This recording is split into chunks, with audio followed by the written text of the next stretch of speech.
What is your message to white Christians? How can they stand up to fight against injustice?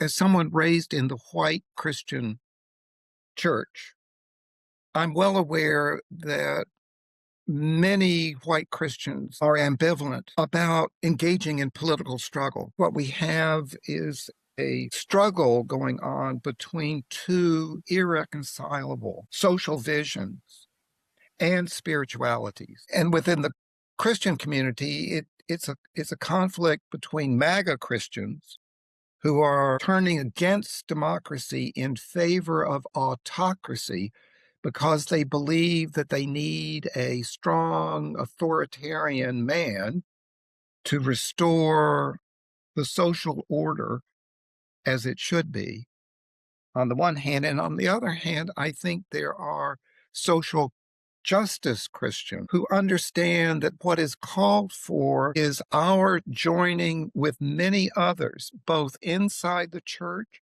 but outside the church, in a broad social change movement for justice that is inclusive, multiracial, multi-faith, and to build a movement that insists on caring for the earth and respecting the dignity and rights of all persons, with special regard for those who are most at risk, the most vulnerable.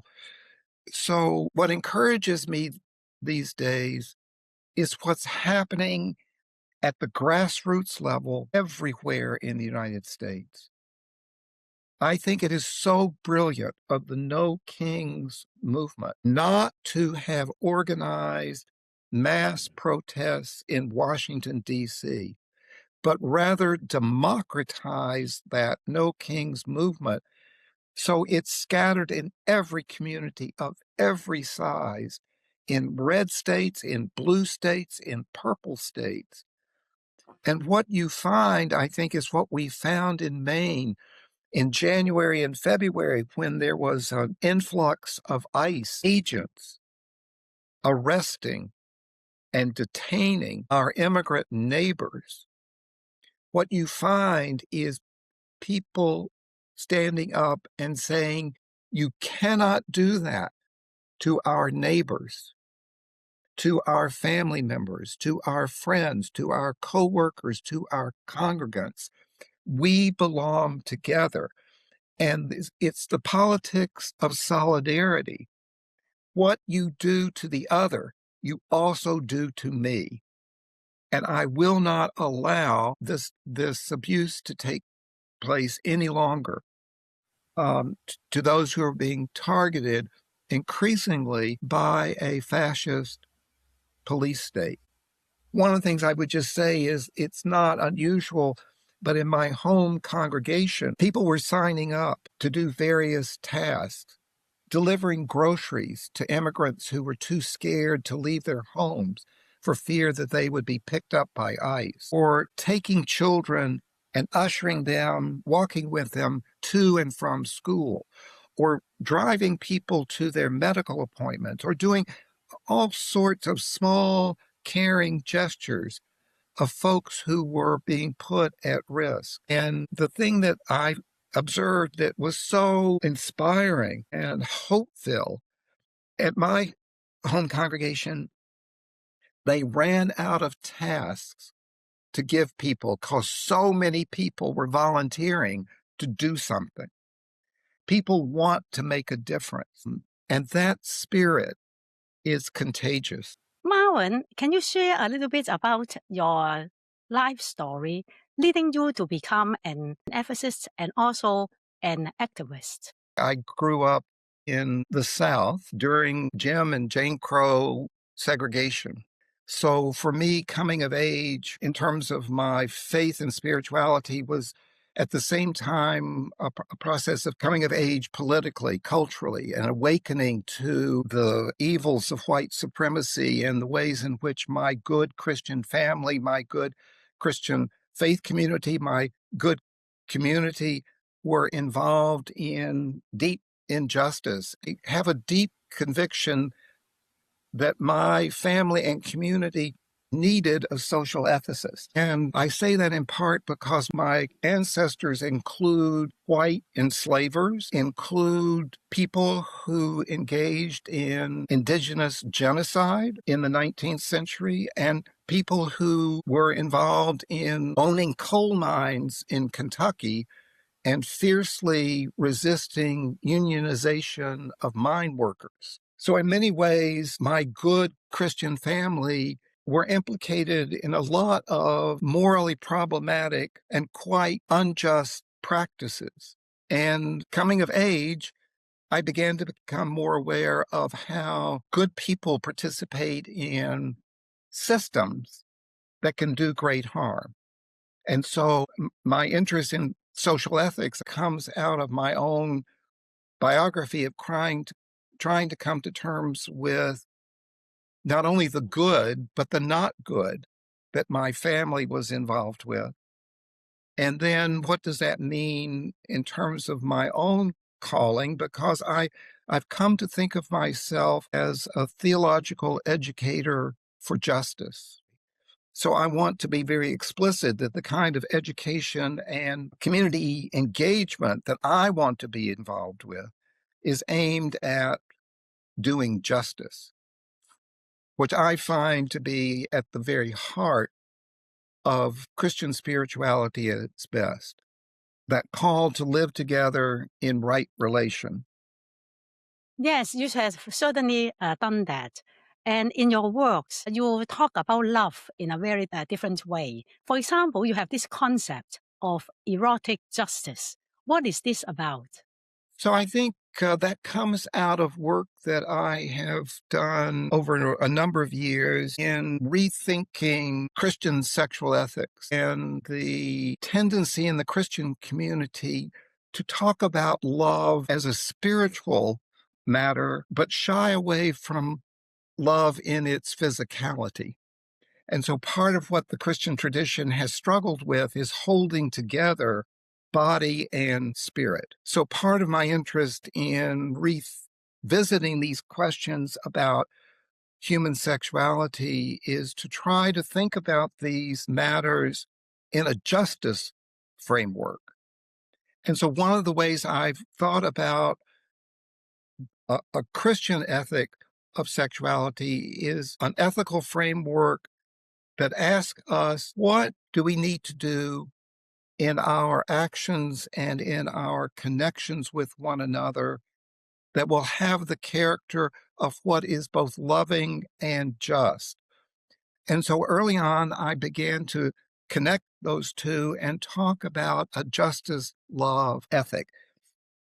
But the title of the book, Erotic Justice, also is trying to reclaim the goodness of our desire for intimate connection that is loving and respectful and mutually caring between persons, but also just as loving relationships in our communities from the most local to the broadest.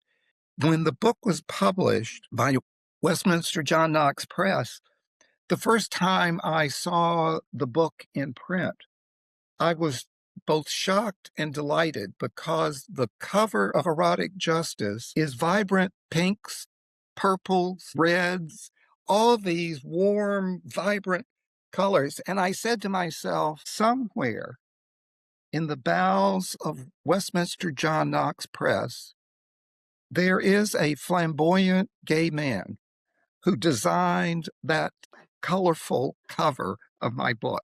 And I think that person registered what I was aiming for, which is to reclaim for Christians a life at home in the body and comfortable with other bodies, and to understand that we are blessed when we are able to make those loving, just, and pleasurable connections with each other. Marvin, you have been involved in the fight for same sex marriage. When you look back, what were some of the things that you think were successful, or are there other lessons we need to draw from that? Oh, I've been very fortunate in my academic career being on the faculty of a small seminary here in Maine that seminary community encouraged me to not only work in the classroom, but to be involved in the community and encouraged me to be a public theologian who is engaged in the social issues of the day. And one of the issues has been the question about extending marriage rights to same-sex couples. And I think we've had that cultural debate about same-sex marriage because as a culture and as a faith community, we have been revisiting this question about marriage itself. So increasingly, many now think of marriage as a partnership between two equals. And so that change, I think, opened up the possibility to say, if marriage is a partnership based on equality between two persons, that if it's a relationship of mutual love, care, and regard, why will we want to limit that to only heterosexual adult couples?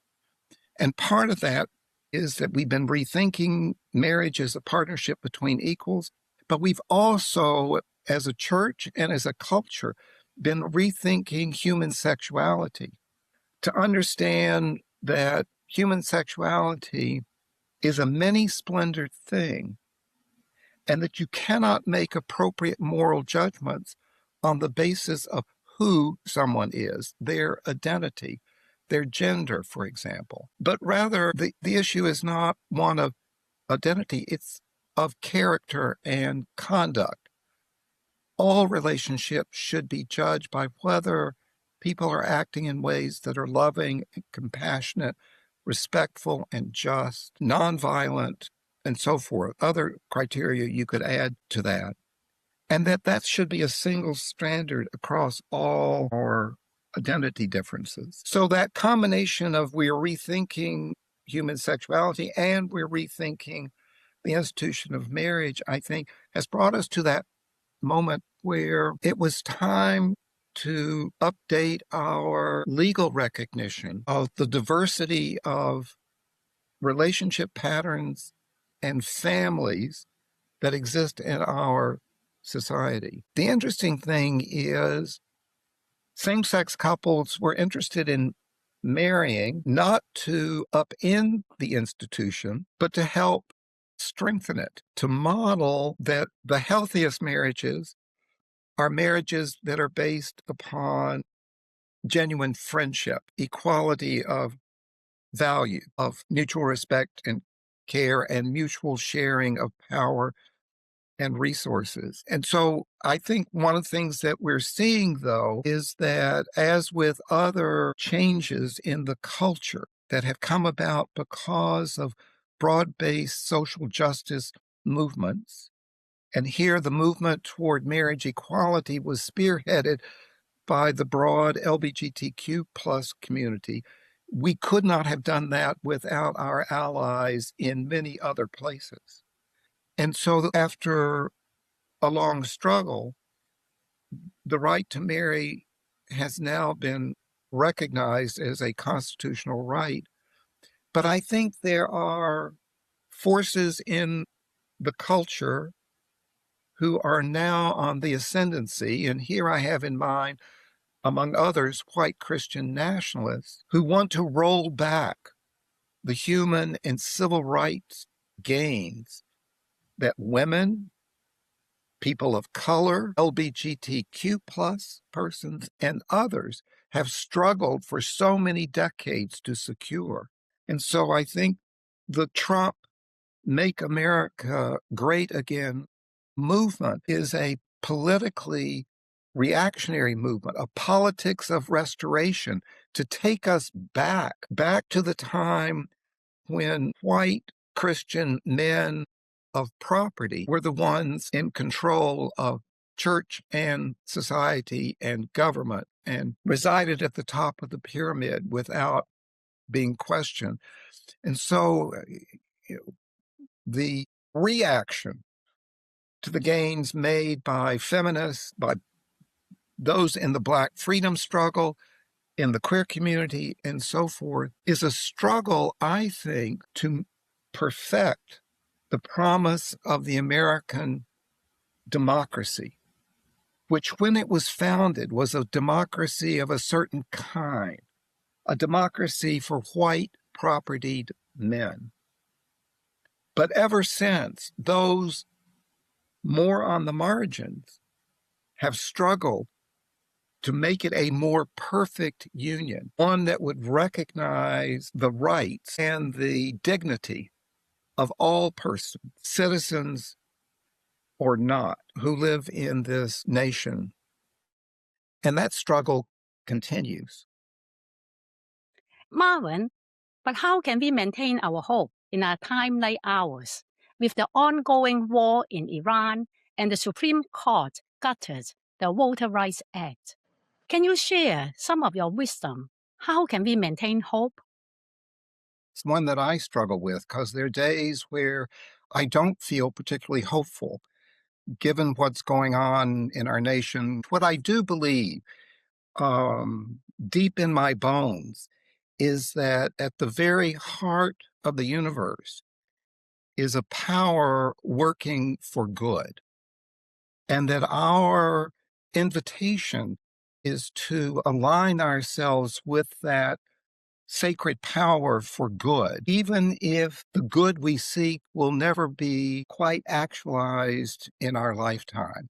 You know, it's attributed to Augustine to have said, hope has two beautiful children, anger and courage. Anger at the way things are that are not right, that need to be challenged. We need anger, and then we need courage to do something to change what is wrong and to try to set wrongs right. And for me, engaged in that work of setting wrongs right, of trying to live a more just, a more compassionate life, it's in that ongoing work that I find the possibility of hope, of making a difference, and of having a different church, a different world, a different heaven.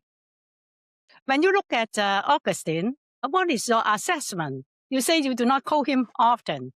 Indeed. And often it's the negative legacy that we have inherited from Augustine that we're still trying to correct. This association of sexuality, of passion, of feeling of women with things that are sinful or corrupted or tainted or out of the way things should be. And I'm reminded by scholars like Mark Jordan that compared to some, Augustine was somewhat more open than some of his contemporaries because Augustine was not entirely against marriage.